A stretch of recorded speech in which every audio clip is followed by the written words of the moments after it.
Welcome. Take it up with Jessica Lee. I'm here with Ed Kudey, who's the Director of Sales Enablement at Silver Peak. Hi, Ed. Hi, Jessica. It's a pleasure to be here. Welcome to the show. Absolutely.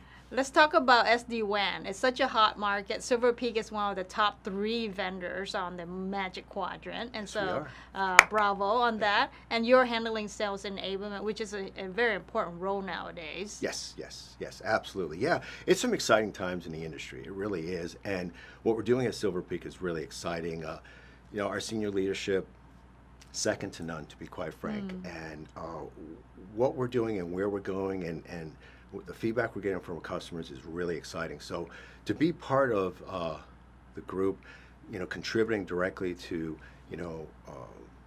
enabling our sales force and helping our partners go is pretty exciting, to be quite frank. How big is this sales team, or the whole, you got SDRs, you got inside sales, and there's field sales. That's a lot of people. Yeah, we're responsible for developing the BDRs. We're responsible for the account execs, which we refer to as RSMs, the SEs. We contribute to the entire sales organization, and we do contribute to enabling the partners.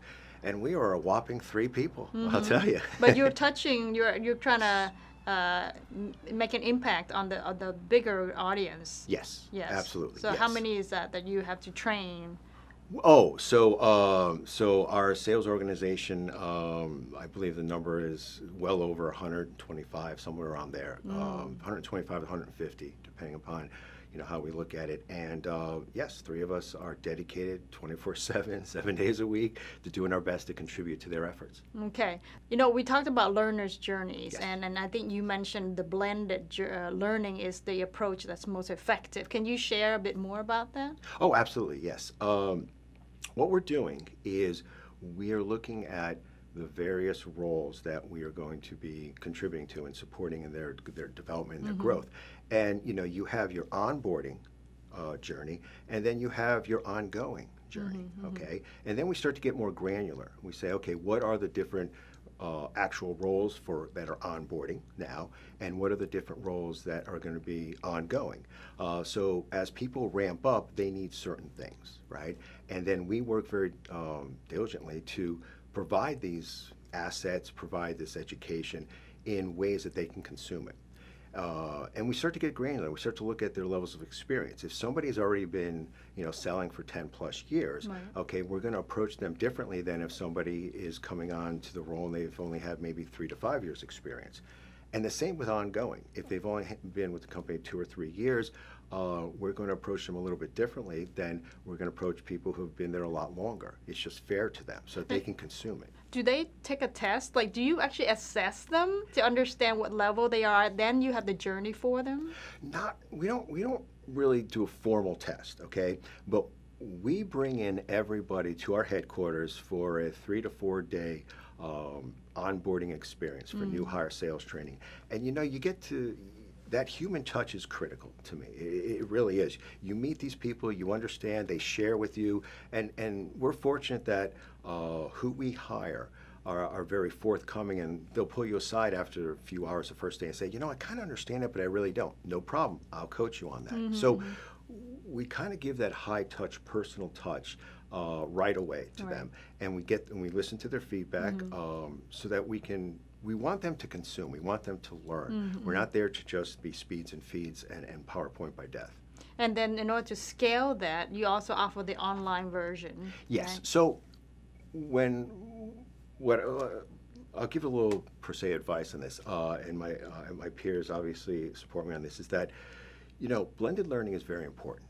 It's probably one of the best overall approaches you can take, but you need to, for lack of better terms, know how to apply that, right? So if you're going to be doing speeds and feeds, you're going to be doing fact-based things, you're going to want to create online training for that. So folks will take some online training before they arrive for their 3 to 4 days with us. Okay. And then if you want to do more interactive topics like, hey, here's what's going on with competition, here's what's going on in the industry, you can do webinars for 50 or 60 people at a shot where there's 10 or 15 questions after a 45-minute session. And that's very consumable. But then if you want to do, you want to have them truly interact and hone their skills in, qualifying questions with customers, objection handling, have like a mock RFP, team building, you want to bring them in.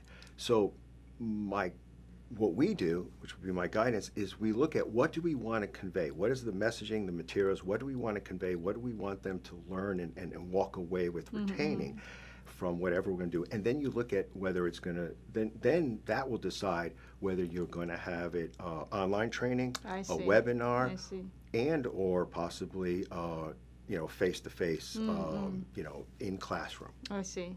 You get the information you want to feed them, the goal you want to achieve, and then based on that, you come up with the delivery mechanism and the method. Exactly, because they're all busy. They've got a lot. Whether if they're onboarding, they're coming into a new culture, and they want to be as productive as possible for a lot of reasons. And if they're ongoing, they have their routines, right? And they're perfectionists in doing what they're doing. So you want to be something that you add on to enhance what they're doing, not to be a burden, right? Okay. And the blended learning, I think, is a fantastic approach if it's applied properly. If you do it, I think some of the, for lack of better terms, wasted time people have is when they're brought into corporate. We haven't done this, but I've seen other companies where they bring in a corporate, and realistically, it speeds and feeds for days. And there's very little interactive. Maybe people build or bond over coffee or lunch, and then they go out. So you really want to use the methodologies to be most effective to what you want to convey.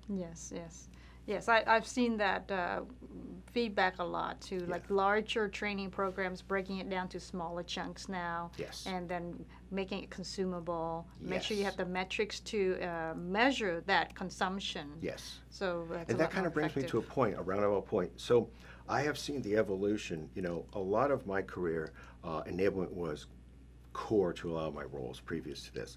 But I'd say 5 or 6 years ago, it broke out from being a component of other roles and now being on its own. And I've seen that evolve where a lot of times people with sales experience pretty much led that initiative for a lot of reasons. But now I think in order to have a truly, championship enablement team, it needs to be a blend of people with sales experience, people who are very good at creating, designing, developing, and executing the assets, and then folks that can also understand metrics and how to apply the right metrics, because you don't want to measure something and chase, a ghost for whatever reason. You want to have, the right metrics. So I think those three entities, again, sales experience is important, but it's not going to capstone anything. It's a critical component of the third. The other part would be people who can design and develop the assets and curriculum so people can consume it, and then the folks who are very good at understanding how the metrics can help you not just justify what you're doing and justify more budget and things like that, but also know when to pivot and when to double down. Right, exactly. Now you mentioned the Enablement Council. That's a recommendation. Yes, I would recommend that if you're in enablement, that you establish an enablement council. A lot of folks are doing this independently, and if you're one person enablement team, which there's a lot of that out there, you're probably already doing it anyway, okay? But now put a little bit of, structure around it, okay? Sit down with your leader, the leadership you directly report to, and say, this is what I want to scope out. And you want to have folks at different levels in the field from different geography. So you might have a council with North America, right? And then you might have a council with Europe, and then a council with APAC. But it's valuable because then what you do is you put a little bit of structure around it, and you have a purpose, and you state that purpose up front, and you recruit people who want to give you feedback so that you can not only set your priorities, okay, but then you have an audience that will go to bat for you and internally say, hey folks, I'm on this council and this stuff is coming down the pipeline. We're going to use it, right? So you can really increase your success. Now, a lot of people are doing that already. Don't get me wrong, but what I would say is formalize it, okay? Step forward and say, I want to be accountable for this council, and I believe what we're going to do is the following. Senior leadership, what do you think? And once your leadership is comfortable with how you shape it, then with them, walk into the field leadership and say, this is what we'll get out of it. Who would you like to be on it? Yes. I think you mentioned about the cadence in communicating with your leaders internally as being very important. I think that's great career advice. Well, yeah, it is great career advice. And with all the work we do in high tech, sometimes we forget some of the basic blocking and tackling. So I think cadence, meet with your leadership and say, hey, what are some of the metrics or some of the things you'd like to hear from me? Okay, and same with sales. And it doesn't have to be every week, but establish a bit of a cadence and ask them, hey, here's a sample of what I could send you. Is it valuable to you, right? Because to me it is, right?